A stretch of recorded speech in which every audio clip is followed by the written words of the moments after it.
নমস্কার বন্ধুরা, welcome back to my channel G mathematics Pathsala. G mathematics Pathsala YouTube চ্যানেলে তোমাদের সবাইকে স্বাগত জানাই। আর সরকার পরিবর্তন হওয়ার সাথে সাথেই দীর্ঘ প্রতীক্ষার অবসান কিন্তু ঘটতে চলেছে। পুলিশ বা ডাব্লিউবিপি কনস্টেবলের তরফ থেকে কিন্তু এক বড় বিজ্ঞপ্তি কিন্তু অলরেডি প্রকাশ করা হয়েছে যে পুলিশের জন্য কতগুলি পদ দেওয়া হচ্ছে। এই police, clerk, group D, panchayat, পুরসভা, সমবায় ব্যাংক, মিসলেনিয়াস, ডাব্লিউবিসিএস সহ সহকারী দপ্তরে কিন্তু শূন্য পদ টোটাল 4 লাখ। বন্ধুরা, 4 লাখ কিন্তু দেওয়া হচ্ছে। আর কারা কারা ফর্ম ফিল আপ করতে পারছে আজকে কিন্তু আমি টোটালটাই এই পুলিশ বা ডাব্লিউবিপি কনস্টেবলের নিয়ে আলোচনা করব। অলরেডি কিন্তু আইসিডিএস যেগুলো দেখতে পাচ্ছ সেগুলোর কিন্তু আমরা অলরেডি দিয়ে দিয়েছি, আমাদের চ্যানেলে কিন্তু অলরেডি ভিডিও দেওয়া রয়েছে। আর ইতিমধ্যে ডেটটা দেখতে পাচ্ছ 6 থেকে 12 জুন। 6 থেকে 12 জুনের যেই কর্মসংস্থান পেপারটা বেরোয় সেখানেই কিন্তু এই ঘোষণা করা হয়েছে যে পুলিশের তরফ থেকেও কিন্তু রিসেন্ট খুব শীঘ্রই কিন্তু ফর্ম ছাড়া হবে। যারা যারা প্রিপারেশন নিবে ভাবছো যে ফর্ম ছাড়া পরে প্রিপারেশন নিবে, তারা কিন্তু ভুল করবে। এখন থেকে প্রিপারেশন নেওয়া শুরু করে দাও। আরও ডিটেলে দেখে নাও। পুলিশ, শিক্ষক, ক্লার্ক, এই যে গ্রুপ ডি রয়েছে, পঞ্চায়েত, এখানে কাদের জন্য কি কি লাগছে অলরেডি কিন্তু দেওয়া রয়েছে। দেখো, আবগারি দপ্তরেও কিন্তু কনস্টেবলের প্রয়োজন, সেখানে 6,000টি পদ রয়েছে, সেটা কিন্তু অবশ্যই তোমাদেরকে মাথায় রাখতে হবে। পশ্চিমবঙ্গ পুলিশ কনস্টেবল শূন্যপদ প্রায় 15,500টি রয়েছে। বন্ধুরা, যারা যারা ভেবেছো যে প্রিপারেশন নেবে ফর্ম ফিল আপ করার পরে, তারা কিন্তু অনেক ভুল করবে, তারা অনেক দেরি করে ফেলবে। আমি বলছি এখন থেকে তোমরা কিন্তু প্রিপারেশন নেওয়া শুরু করে দাও, যখন তখন কিন্তু ফর্ম কিন্তু ছেড়ে দিতে পারে। ঠিক আছে, 15,500 রয়েছে পুলিশ কনস্টেবলে। পুলিশ সাব ইন্সপেক্টর মানে এসআইএও কিন্তু শূন্যপদ রয়েছে 2,500টি। বন্ধুরা, তো দেরি কিসের? তোমরা কিন্তু পড়াশোনা এখন থেকে শুরু করে দাও। দেখো, যোগ্যতা দরকার যে কোনো শাখায় গ্র্যাজুয়েট ডিগ্রি। ঠিক আছে, আর বয়স সীমা কী দিচ্ছে? 18 থেকে কিন্তু বন্ধুরা 35, 18 থেকে 35 বছর অবধি কিন্তু দেওয়া হয়েছে। আগে ছিল 30, সেটাকে কিন্তু 5 বছর এক্সটেন্ড করা হয়েছে। আর এখানে দেখতে পাচ্ছ যেটা কলকাতা পুলিশেও কিন্তু কনস্টেবল শূন্যপদ প্রায় 10,400টি কিন্তু নেওয়া হবে। যোগ্যতা কী রয়েছে? এটা মাধ্যমিক পাস। আর বয়স এখানেও 18 থেকে 35 নেওয়া হয়েছে। প্রত্যেকটাতেই কিন্তু 18 থেকে 35, শুধু এসআইয়ের জন্য লাগছে কিন্তু গ্র্যাজুয়েট। বোঝা গেল? কলকাতা পুলিশের সাব ইন্সপেক্টর শূন্যপদ প্রায় 600টি। আর যোগ্যতা কি দরকার? কোনো শাখায় গ্র্যাজুয়েট ডিগ্রি হলেই হবে। বয়স 18 থেকে 35 দেওয়া রয়েছে। বন্ধুরা, কলকাতা পুলিশের ড্রাইভার শূন্যপদ প্রায় 666টি, যোগ্যতা দরকার কিন্তু সেমভাবেই মাধ্যমিক পাস। আর বয়স 18 থেকে 45। ফরেস্ট গার্ডও রয়েছে, জেল ওয়ার্ডার রয়েছে। তো আজকে যে আলোচনাটা আমরা করতে চলেছি যে পুলিশ কনস্টেবল বা ক্লার্ক, পুলিশ কনস্টেবল যা ডাব্লিউবিপি কনস্টেবলের জন্য যে আবেদন করবে, তাদের জন্য কি কি করতে হবে, তাদের কি ক্রাইটেরিয়া রয়েছে, কিন্তু আমি কিন্তু সেটা টোটালটা আলোচনা করবো। দেখো, আর কারা কোথা থেকে দেখছো অবশ্যই কিন্তু আমাদেরকে জানাবে। কোন ডিস্ট্রিক্ট থেকে তোমরা ভিডিওটা দেখছো কমেন্টে কিন্তু লিখে যাবে। তোমাদের ডিস্ট্রিক্ট অনুযায়ী যে কোনো রকম যদি রিক্রুটমেন্ট থাকে, আমরা কিন্তু সবার আগে আমাদের চ্যানেলে এই ভিডিওটা মানে তোমাদেরকে দিয়ে দেবো। ঠিক আছে, এখানে যোগ্যতা কি লাগছে, সেটা কিসের জন্য? WBP constable. বন্ধুরা, ডাব্লিউবিপি কনস্টেবলের জন্য যারা যারা অ্যাপ্লাই করছো বা করতে চাও, প্রিপারেশন নিচ্ছ, তাদের জন্য কিন্তু যোগ্যতা কী রয়েছে? শিক্ষাগত যোগ্যতা দেখে নাও, মাধ্যমিক পাস মানে ক্লাস 10 পাস হলেই কিন্তু তোমরা আবেদন করার জন্য একদম ক্যাপেবল। ঠিক আছে, তো তোমরা পশ্চিমবঙ্গ মাধ্যমিক পর্ষদ বা সমতুল্য কোনো বোর্ড থেকে মাধ্যমিক 10 পাস করলে হবে। ঠিক আছে, ভাষা কী রয়েছে? প্রার্থীকে বাংলা ভাষা ভালোভাবে বলতে, পড়তে এবং লিখতে জানতে হবে। দার্জিলিং এবং কালিম্পং জেলার স্থায়ী বাসিন্দাদের ক্ষেত্রে এই নিয়ম শিথিলযোগ্য, মানে হচ্ছে ওখানে দার্জিলিংয়ের ভাষা বা নেপালি ভাষা বললেও হবে। ঠিক আছে, আর বয়স সীমা কী রয়েছে? সাধারণ ক্যাটাগরির প্রার্থীদের জন্য 18 থেকে 30 বছর করা রয়েছে। 18 থেকে 30 বছর কাদের জন্য? ইউআর মানে ক্যাটাগরি সাধারণ যারা জেনারেল রয়েছে তাদের জন্য। আর এসসিএসটিদের জন্য, এসসিএসটিদের জন্য আমাদের সরকারি নিয়ম অনুযায়ী কিন্তু 5 বছর করা হয়েছে। আর ওবিসি এ, ওবিসি বি এর জন্য কিন্তু 3 বছর করা রয়েছে। বন্ধুরা, ঠিক আছে, নেক্সট দেখে নাও। নেক্সট কিন্তু খুব তাড়াতাড়ি কিন্তু ভিডিওটা শেষ করবো, কারণ খুব একটা বড় বিজ্ঞপ্তি তোমাদের জন্য। এবার ক্লাস প্রিপেয়ার করতে হবে। আমাদের চ্যানেলে কিন্তু কনস্টেবলের জন্য অনেক রকম ক্লাস অলরেডি করানো রয়েছে।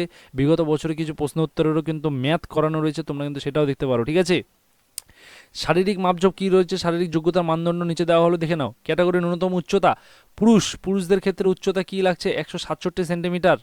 ন্যূনতম ওজন কী লাগছে? মিনিমাম 57 কেজি ওয়েট কিন্তু থাকতে হবে। আর চেস্টের কি সাইজ হবে? 78 সেন্টিমিটার সাইজ প্লাস 5 সেন্টিমিটার ফোলাতে হবে। বোঝা গেল? এটা কাদের জন্য রয়েছে? জেনারেল, ওবিসি এবং এসসি যাদের রয়েছে পুরুষদের ক্ষেত্রে, তাদের জন্য কিন্তু এটা। যারা গোর্খা, এসটি বা রাজবংশী রয়েছে তাদের জন্য 160 সেন্টিমিটার রয়েছে।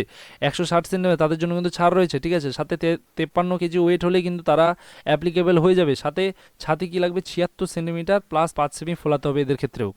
মহিলাদের জন্য কিন্তু অনেকগুলো সিট রাখা হয়েছে, যাদের জন্য যারা মহিলা জেনারেল, ওবিসি, এসসি রয়েছেও তাদের জন্য 160 সেন্টিমিটার হলেই কিন্তু হাইট হয়ে যাচ্ছে। সাথে 49 কেজি কিন্তু ওয়েট লাগবে। আর ছাতির কিন্তু কোনো রকম প্রযোজ্য নয়। সাথে মহিলা যারা গোর্খা, এসটি, রাজবংশী রয়েছে তাদের জন্য মাত্র 152 সেন্টিমিটার লাগছে। আর 45 কেজি কিন্তু ওয়েট হলেই তোমরা কিন্তু প্রযোজ্য। ফর্ম ফিল আপ করার জন্য, বোঝা গেল? তো দেরি না করে অবশ্যই কিন্তু ফর্মটা ফিল আপ করতে হবে। এবার দেখতে হবে যে কী কী দৌড়ের কী ব্যাপার রয়েছে বা শারীরিক দক্ষতা কী কী প্রয়োজন, মাঠ কী কমপ্লিট হবে। সবথেকে বড় একটা ঝুঁকিপূর্ণ ব্যাপার থেকে যে মাঠ কমপ্লিট করা একটা বিষয়, দৌড়ের একটা বিষয়, অনেকেই এটাতে কোয়ালিফাই করতে পারে না। তো এই পিএমটি কোয়ালিফাই করার পর মানে তোমরা যখনই এই ফর্মটা ফিল আপ করবে, তারপরে যখন তোমাদের টেস্ট করে না মেডিকেল টেস্ট হয়ে যাবে, সেই টেস্টের পরে তোমাদেরকে মাঠে কিন্তু দৌড়তে হবে। সেটা কাদের জন্য? পুরুষদের জন্য। যারা পুরুষ রয়েছে তাদের জন্য 6.5 মিনিট, 6.5 মিনিটে 1600 মিটার দৌড়াতে হবে, যেটা প্রত্যেক বছর হয়ে থাকে, সেটা সবাই জানো। 1600 মিটার দৌড়তে হবে। আর মহিলা প্রার্থীদের জন্য কিন্তু 4 মিনিটে 800 মিটার দৌড়তে হবে। 4 মিনিটে কিন্তু 800 মিটার দৌড়তে হবে। থার্ড জেন্ডার পার্টির যারা রয়েছে, থার্ড জেন্ডার বা ট্রান্সজেন্ডার যারা রয়েছে, তাদের জন্য 3.5 মিনিটে কিন্তু 800 মিটার দৌড় দিতে হবে, ঠিক আছে? এবার বিষয় হচ্ছে যারা যারা ফর্ম ফিল আপ করেছো বা যারা যারা ফর্ম ফিল আপ করতে চাও, যা প্রিপারেশন নিয়েছো, তারা কিন্তু এখন থেকেই মাঠে দৌড়ানোর শুরু করে দাও। দেরি না করে কিন্তু মাঠে প্র্যাকটিস শুরু করে দাও। দেখতেই পাচ্ছ 6.5 মিনিটে কিন্তু 1600 মিটার রয়েছে পুরুষদের জন্য, মহিলাদের জন্য 800 মিটার রয়েছে 4 মিনিটে, বোঝা গেল?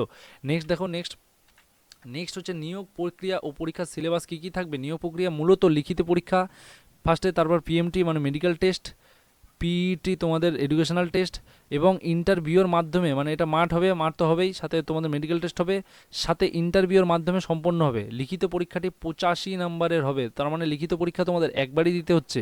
লিখিত পরীক্ষার নম্বরের বিভাজন 85 নম্বর, 1 ঘন্টা সময় দেওয়া হবে, যার মধ্যে সাবজেক্ট থাকবে দেখো general awareness and general knowledge, ঠিক আছে? জেনারেল নলেজ এবং জেনারেল অ্যাওয়ারনেস, এগুলো নিয়ে কিন্তু আমাদের অলরেডি ক্লাস করানো আছে, তোমরা কিন্তু দেখে নিতে পারো। সেখানে থাকবে 25 নম্বর।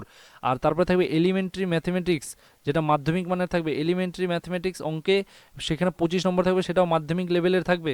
তো চিন্তার কিন্তু কোনো রকম বিষয় নেই, আমাদের চ্যানেলে কিন্তু তোমরা সব রকম ম্যাথের ক্লাস কিন্তু পেয়ে যাবে, আমরা কিন্তু সব করাবো। সাথে দেখো রিজনিং অ্যান্ড লজিক্যাল অ্যানালাইসিস, যেগুলোর অলরেডি আমরা ক্লাস দিয়ে রেখেছি, আরও আমরা ক্লাস দিতে চলেছি। অবশ্যই চ্যানেলটাকে সাবস্ক্রাইব করে রেখো, তাহলে কিন্তু সবগুলো ক্লাস তোমরা পেয়ে যাবে। সাথে ফ্রিতে জিকে পিডিএফ এবং প্রত্যেকটা সাবজেক্টের পিডিএফ কিন্তু আমরা ফ্রিতে আমাদের টেলিগ্রাম চ্যানেলে প্রোভাইড করে দিই, ঠিক আছে? লজিক্যাল অ্যানালাইসিসেও কিন্তু 25 নম্বরে থাকছে, সাথে ইংলিশ থাকছে 10 নম্বরে। 10 নম্বরে ইংলিশ থাকছে। সতর্কতা কী বলা হয়েছে, পরীক্ষার নেগেটিভ মার্কিং কিন্তু অবশ্যই আছে। প্রতিটি ভুল উত্তরের জন্য 1/4 নম্বর কাটা যাবে, ঠিক আছে? 1/4 নম্বর কাটা যাবে, মানে তুমি যদি একটা প্রশ্নের উত্তর ঠিক করো, আবার এদিকে যদি 4টা প্রশ্নের উত্তর ভুল করো, তাহলে 1 নম্বর এদিক থেকে আবার কাটা যাবে এক্সট্রা, ঠিক আছে? এবার লিখিত পরীক্ষা পাস করার পর থাকবে 15 নম্বরের ইন্টারভিউ। লিখিত পরীক্ষা যদি তোমরা পাস করে যাও, তারপর 15 নম্বরের একটা ইন্টারভিউ থাকবে। এরপর মেডিকেল টেস্ট এবং ভেরিফিকেশনের মাধ্যমে ফাইনাল মেরিট লিস্ট তৈরি করা হবে, ঠিক আছে? তারপরে কি করা হবে, ভেরিফিকেশনের মাধ্যমে কিন্তু ফাইনাল মেরিট লিস্ট তৈরি করা হবে। তো এইভাবে কিন্তু তোমাদের ফর্ম ফিল আপটা শুরু হয়ে যাবে বন্ধুরা, খুব তাড়াতাড়ি, দেরি না করে। যেটা দেখতে পাচ্ছ কর্মসংস্থানে দেওয়া হয়েছে, অর্থাৎ কর্মসংস্থানের যে ডেটটা তোমরা দেখতে পাচ্ছ, 6 জুন থেকে 12 জনের যে এক সপ্তাহ যে কর্মসংস্থানটা বেরোয়, মানে রিসেন্ট বেরিয়েছে, 2 দিন হলো। তো দেরি না করে কিন্তু তোমরা পড়াশোনায় কিন্তু একদম ঝোঁক দিয়ে দাও পুরোপুরি। শুধু এখানে পুলিশের না, পুলিশ কনস্টেবল না, এসআইয়ের জন্যও রয়েছে, সাথে আবগারিরও রয়েছে, ফরেস্ট গার্ডেরও রয়েছে, ঠিক আছে? আমরা এক এক করে সবগুলো ভিডিও কিন্তু তোমাদেরকে প্রোভাইড করবো, আর তোমরা কমেন্টে লিখে যাবে অবশ্যই যে তোমরা কোন জেলা থেকে দেখছো, ঠিক আছে? নেক্সট ভিডিওতে আবার তোমাদের সাথে দেখা হবে। Till then stay connected with G mathematics Pathshala. Thank you.